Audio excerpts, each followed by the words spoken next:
Titanic Creations is currently within the crowdfunding period for Titanicus, which is an articulated version of their mascot character. Now, the company is also gearing up to launch their KaijuScape accessory set, which includes loads of destructible buildings, smoke effects, vehicles, road pieces, etc., all meant to create a diorama on your shelf of kaiju fighting in a destroyed city. Now, Mac, who runs Titanic Creations, I've had him on the channel before, he's a great dude. He sent along a couple of their most recent releases, being the Aqua Gorgo figure and then the Red Scare Pulgazary, the latter of which actually includes a couple of those destructible buildings that we might expect in the KaijuScape set. That was very generous of Mac, and so this video is brought to you by Titanic Creations, but I wanted to take a look at these two releases to give you folks a sense of what you might expect from a Titanic Creations release, and also because I wanted to bring more attention to this company. I think that Mac's a good dude, he's trying to do good things, and quite frankly, I think that we need more independent and third-party kaiju figure companies in the space. It seems kind of weird to me that there's only a few major players doing articulated action figures. It seems like there would be room for more people making articulated kaiju figures. So with that, let's take a look at the Red Scare Pulgazary and the Aqua Gorgo. So first, we'll be taking a look at Pulgazary, not to be confused with the Pulgasari creature from North Korea. This is the Red Scare variant, cast in a red translucent plastic. I'm not sure exactly what it's inspired from, but it is a really cool variant, and I love the use of the clear red plastic. You can kind of see the train sticking there on his shoulder. And yeah, let's take this guy out of the package and get a closer look. And here we have the Red Scare Pulgazary figure opened up and out of the packaging. Now, one thing that's, I kind of feel bad about is that I never got around to reviewing the very first Pulgazary action figure. And I feel bad because that's actually my favorite mold and sculpt that Titanic Creations has done so far. It came during a busy part of my life. I never really got around to reviewing it. I talked a little bit about the buildings and how they relate to the upcoming KaijuScape project that they'll be selling later this year. But this is a really fun mold that I do enjoy from Titanic Creations. Here, the Red Scare variant is cast in that red translucent plastic, but he still has the gold highlights that pop very nicely. And I enjoy this Heisei-ified take on the classic Pulgasari design. Before we get some close-ups, let's take some measurements. So here you can see that Pulgazary stands 7 inches tall to the top of the horns. With his arms splayed out like that, he's just under 5 inches wide. So getting up close and personal with Pulgazary, you can see a lot of that sculpted detail, the fur, I guess. I think he's meant to be furry, but you can see those textures there. He's got the gold-plated chest. Big fan of how this looks.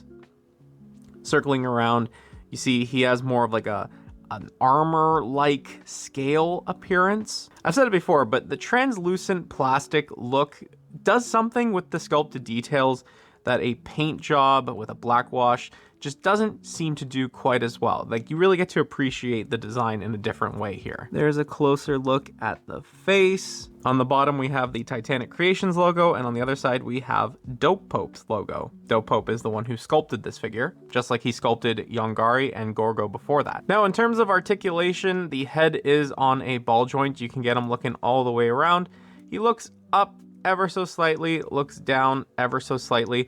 The jaw is on a hinge. You can get a good amount of movement there. The shoulders can rotate about that high up, and then they come back down to the body about this much. This guy's right out of the box, so some of the joints are a little bit stiff. And I think it rotates the whole way around. Yes, it does rotate the whole way around. The sculpt does not collide with itself. He has a swivel at the elbow. You can get that going the whole way around if you want to. Arm bends about 90 degrees. That's fully bent.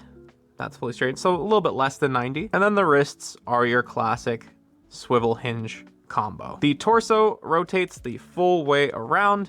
Just a little bit of bend in either direction, not too much. He doesn't crunch forward or back too much either. At the legs, they connect on ball joints coming out of the pelvis, so you can kick about that far forward, about that far back. There's a little bit of rotation there in the thighs as well.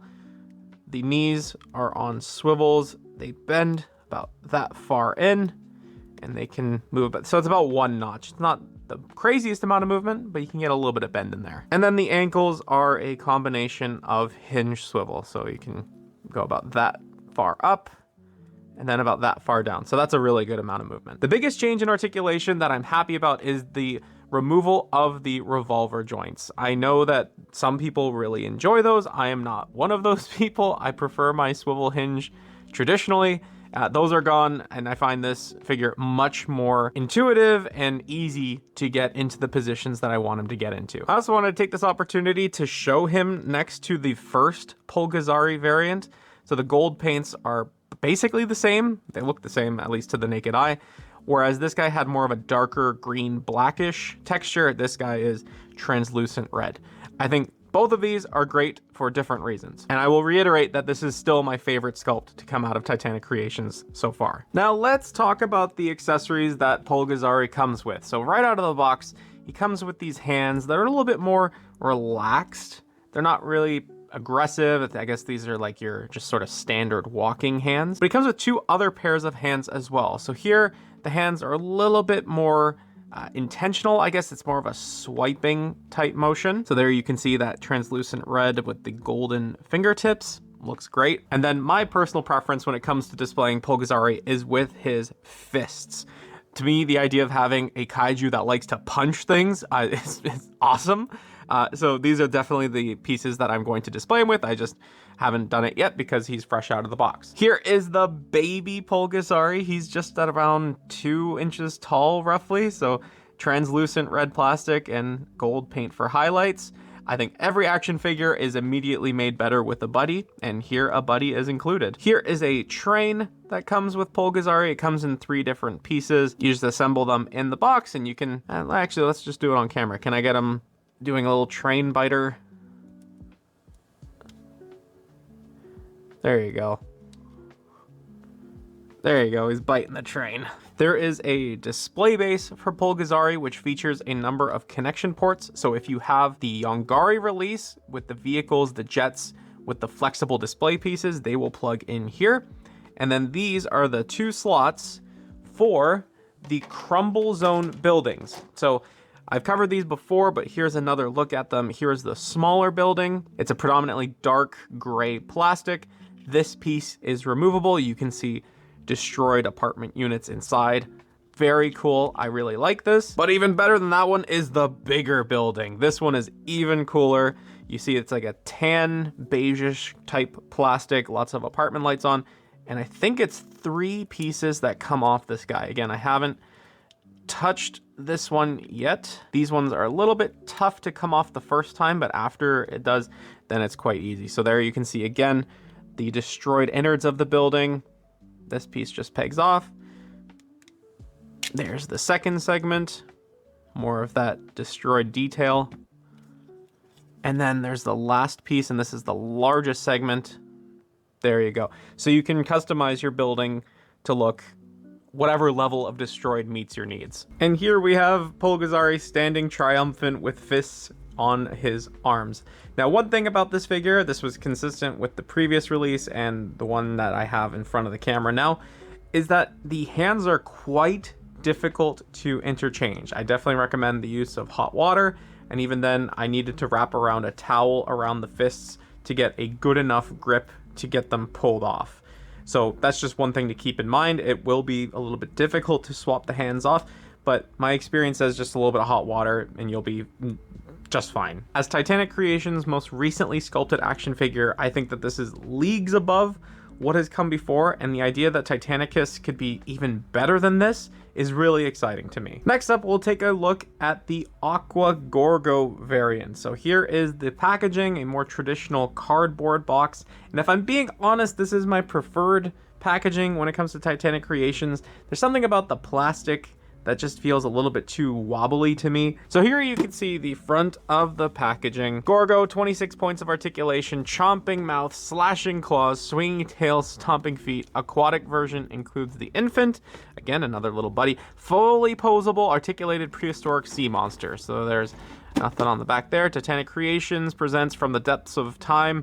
Gorgo, chomping mouth, all that good stuff. On the top, Gorgo. On the bottom, nothing. So let's get it open and take a look. And here we have Aqua Gorgo herself. Right out of the box, I'm feeling like, well, first of all, I feel like I'm back in revolver joint hell. It's a personal thing, folks. It's a me problem. I'm not going to take away, points from the figure itself. I just don't really like revolver joints. Outside of that, the Gorgo figure is pretty cool. I did pick up the comic book version. We'll get a couple of side-by-side shots here in just a moment. I feel like I've learned a lot about myself recently, that I'm the kind of dude who really enjoys having one sculpt in multiple different colors. And there's just something about the blue here that is very striking, and I enjoy it a lot. Pair it with that orange color on the front of the chest down into the way the blue hits along with that pale orange on the front of the body, it looks striking. Before we get a closer look, let's do some measurements. So you can see Gorgo stands just under 5.5 inches tall, about 4.5 inches wide when she's splayed out like this, and then about 6 inches long. Getting up close and personal with Gorgo, you can see that there's a lot of sculpted detail here. I think Dope Pope has done a tremendous job on all of the work that he's done for Titanic creation. All the scales and all the folds, it just comes across as someone that has invested a lot of time into getting all of the little details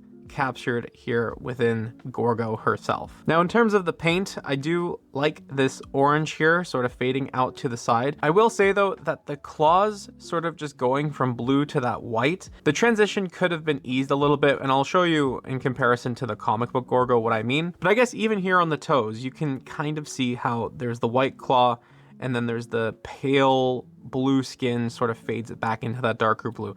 I do feel like that the hands could have benefited from that level of love. One thing I really like is there's a little bit of green detail.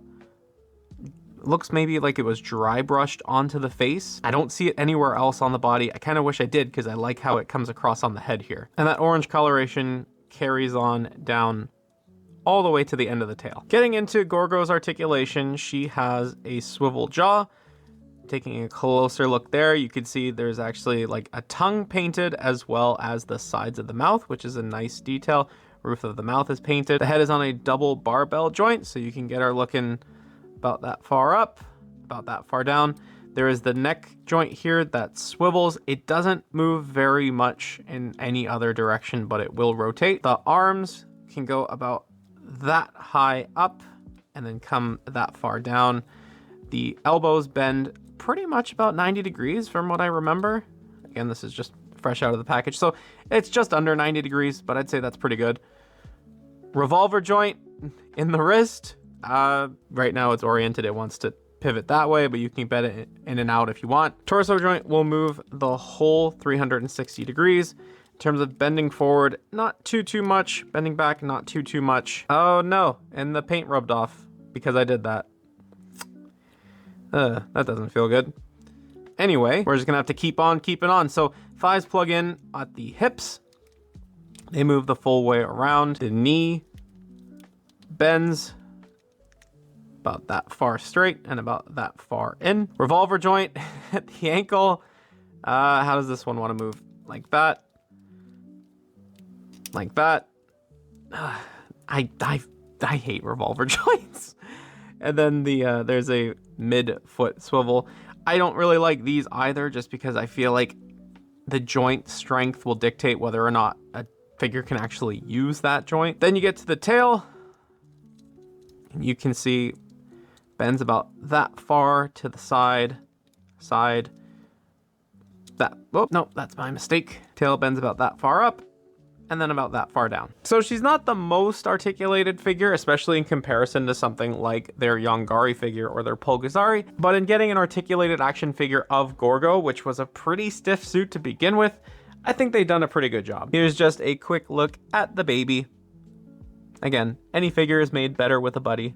And here's the little buddy. And here's Aqua Gorgo next to the comic book Gorgo. I do not have the original Gorgo. This is the only other variant that I have. And when it comes to the claws, I think you can see what I mean in sort of helping that transition between the skin to the claw. So for their next Gorgo variant, if they can do something similar to this, or at the very least what they did with the toe claws and helping that transition, I think that would go a long way. Apparently the paint needs to be sealed better, so hopefully this doesn't happen again. Otherwise, these are two very distinctive variants of the Gorgo figure, and yeah, they'll look great on my shelf. We'll do some quick size comparisons in terms of what you might expect from these figures. So here are Pulgazary and Gorgo next to the SH Monster Arts Godzilla 2019 Night Color version. Here is the Hiya Toys Exquisite Basic Godzilla Evolved. Here is the Hiya Toys Exquisite Basic Godzilla 91 Hokkaido version. And here is the Super 7 Ultimates Godzilla Thirsty for Blood version. And there you have Pulgazary and Aqua Gorgo. For a company that's like only a handful of figures into their career, I do think that these are pretty cool.